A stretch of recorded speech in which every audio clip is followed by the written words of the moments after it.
Hey guys, welcome to the Redmen TV. Steve here live from what is essentially our breaking news studio. Yeah, so as we were recording our podcast extra earlier today on Redmen Plus, we got the news through that Diogo Jota signed a new contract with Liverpool Football Club. 5-year deal according to one Mr. Paul Joyce and Neil Jones, as well, friend of the show, meaning he's now under contract at Liverpool Football Club until 2027. Really is great news for the Reds. Great news for Diogo Jota as well. So yeah, do as we go through the show, interact, use the live chat now and get involved. Let me know your thoughts, your comment on everything. I love Gabriel there, who's just done the muscle emoji saying he's better than Figo, don't you know? That's one good thing about this Diogo Jota song, is absolute fire. And we're going to get to sing it for at least 5 more seasons. I'm just going to read a little bit from Liverpool's blurb as well then. It says, the Portugal international put pen to paper on the deal at the AXA training centre on Tuesday to further extend the spell at the club that began when he arrived from Wolverhampton Wanderers in 2020. It says he's adapted seamlessly into Jurgen Klopp's squad and scored on his first Premier League appearance for the Reds, that coming against Arsenal at Anfield. Yeah, and I was just looking earlier because he's kind of been the forgotten man this summer given the injury. Everyone's been talking about Darwin Núñez, obviously Mo Salah, Sadio Mane, what's happening with Roberto Firmino going into his last year as well. But it does feel a little bit like Diogo's been kind of the forgotten man. That can tend to happen when you're on the sidelines. But his record for Liverpool, I was checking our good friend's LFC history. 34 goals for the Reds in 85 games as well. Of those 85, only 58 were starts. He's come off the bench 27 times and he's gone off sub 38 times. So he rarely plays a full 90 minutes, but his record in terms of goals is phenomenal. So obviously in 2021, he scores 13 goals in just 30 games. And then 21-22 plays 55 games and goes 21 goals. Well, obviously he's had injury problems in both of those seasons. And as it stands, he's actually out injured now with the hamstring. I think I saw the latest report saying that he's due to be back training in about 2 weeks. So my guess is you probably won't see Diogo this season until around September. But yeah, he was injured, which is never a bad thing. Get it sorted while he's got things on his mind. Maybe he's feeling a bit down in the dumps with the injury and stuff. Well, go and get him a new contract. He is only 25 years old, obviously born in 1996, which again, that makes me feel horrendously old. But he's going to be around here now until 2027. Absolutely amazing. So we've got essentially the peak years of Diogo Jota will come as a Liverpool player, which again, phenomenal. He'll be 31 by the time this one expires. Hopefully he's scored plenty of goals in that time. But I find it absolutely fascinating. Let's have a little look in the comments. Then Isaac says simply, I love this. Protejadu says, I wasn't expecting to be as gassed as I am. Brilliant forward to tie down. Yeah, wonderful news as well. Says the psychedelic scientist. That's a very, very good YouTube name, I must admit. We've got Daniel as well, who says, do you think Bobby should get a new contract? Yeah, I would give Bobby a new contract if he got one.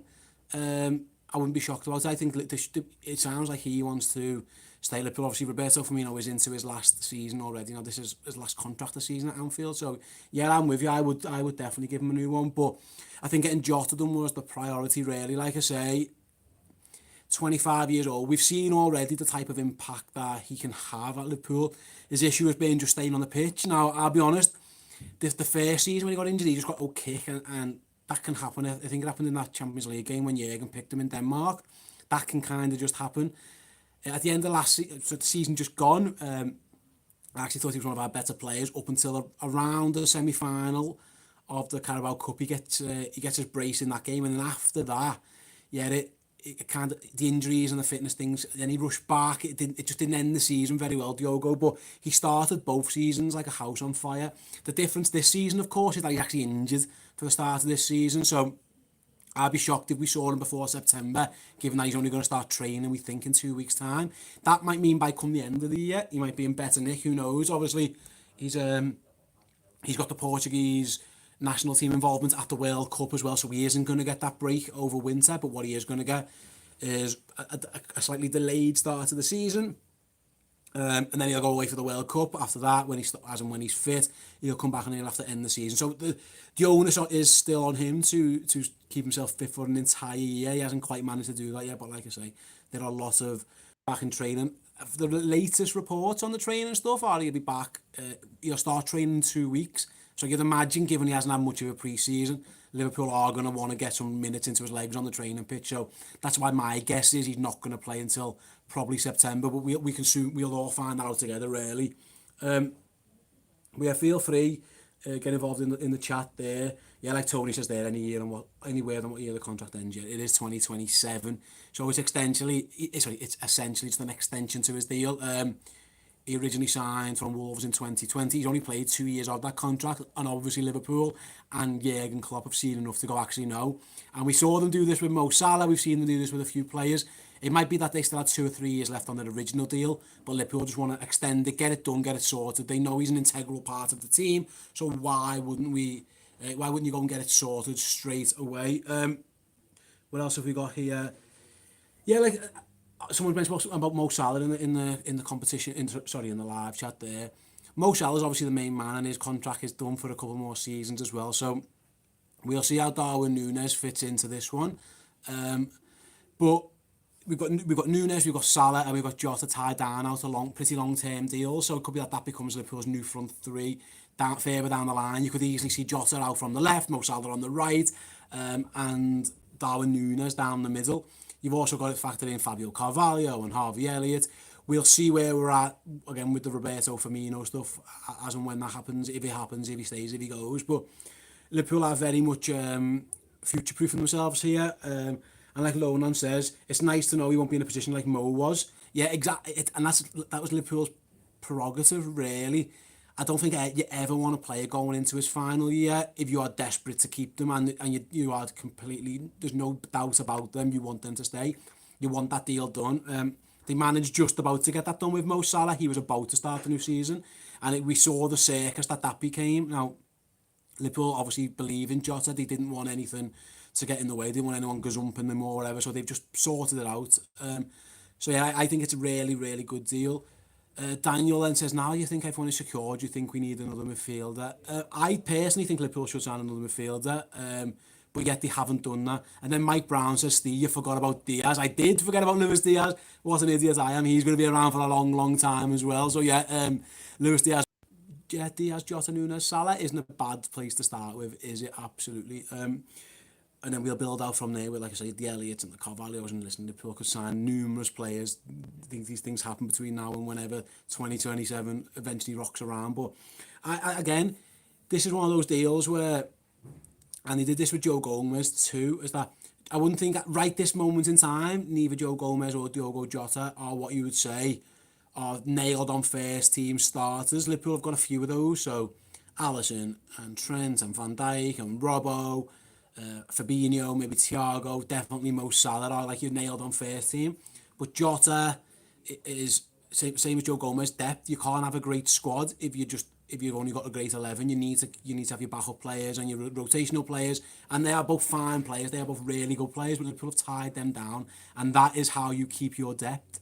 You know, we're all worried about depth in other places and stuff, but yeah, it's getting this done now. Liverpool have got, like, again, going back to Diaz and Jota and Salah and Núñez. Liverpool have got like 4 really top players there. I say, well, definitely 3, and we'll see what Darwin Núñez is, and hopefully he becomes one.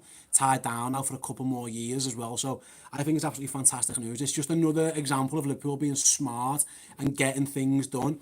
Going back to Diogo's comments then, he says he's really proud. He says, since he arrived 2 years ago, I've established myself as an important player, and that's what I wanted from the beginning.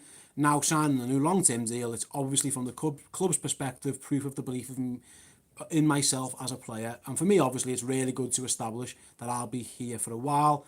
So it's the beginning of the new season. Let's do it. And that's I think that's really spot on as well, is that this should give Diogo, a lot of confidence. He's only been here 2 seasons, and already Liverpool have decided, no, you're good enough, you've done enough for us to prove exactly that you deserve this new contract. I think it's absolutely brilliant. And then, yeah, easy. Ollie says, Jota, if that's what he is about as good a bench forward as you're ever going to see. And I would tend to agree. He's definitely good enough to start. That's the thing, is that I thought, had he been fit, Liverpool would have started the season with Jota, Diaz and Mo Salah as their front 3 to give, and then Firmino and Núñez rotating in and around there as well. But now, obviously with the injury and stuff, it's Bobby or Nunes are going to be up front. Diaz is certainly going to be on the left, and Mo Salah's going to be playing on that right-hand side. So Jota has got a little bit of time to get himself fit. There's no rush to get this sorted. Missing pre-season, it can almost catch up on you a little bit, and then you never quite get that fitness under you. So Liverpool need to be careful with him now. Get him really, really, really good fit. Sorry, really, really strong and fit for what is going to be an intense season. Because, like I mentioned before, he is going away on international duty with Portugal. Right then, guys. Yeah.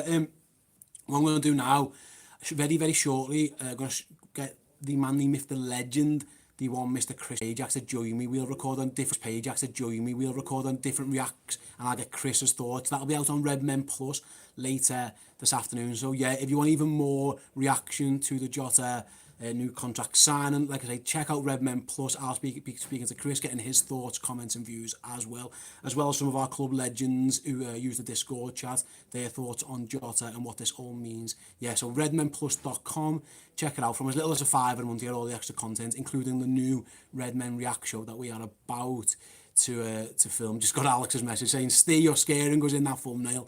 That is very much a temporary to film. Just got Alex's message saying steer your scaring goes in that thumbnail. That is very much a temporary thumbnail. There'll be a new one by the time hopefully a lot of people are watching this. We have a nice new posh thumbnail and not just my scary bald head screaming down a picture at you. Yeah, so guys, thanks very much to everyone who's joined us live on YouTube. Do check out the Redmen Plus show. We get even more thoughts. But yeah, another great day for Liverpool Football Club. Another top player signed up till 2027. You know, everyone, sometimes you can doubt about longevity and how Liverpool are going to do, but I promise you, Liverpool are going nowhere. They know exactly what they're doing. Yeah, so thanks everyone for joining me. I'll catch you all soon. Goodbye.